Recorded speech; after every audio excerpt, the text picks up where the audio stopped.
చేయాలన్న ఉద్దేశంతో వాళ్ళ సొంత గ్రామాలలో ఎంతోమంది ఎన్ఆర్ఐస్ ఎన్నో సేవా కార్యక్రమాలు చేస్తారు.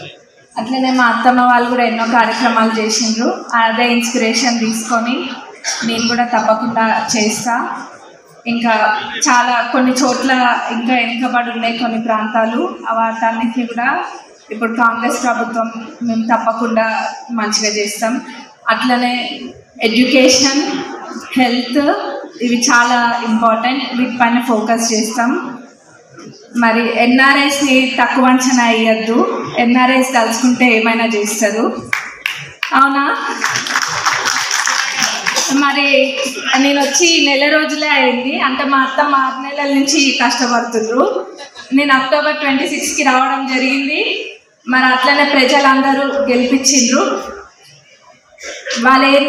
వాళ్ళకి కావాల్సింది నమ్మకం, పనులు చేయడం. మనకి మంచి హృదయం ఉండి మనం సేవ చేయాలనుకుంటే ఎక్కడైనా రాణించవచ్చు అనే దానికి నేనే ఉదాహరణ.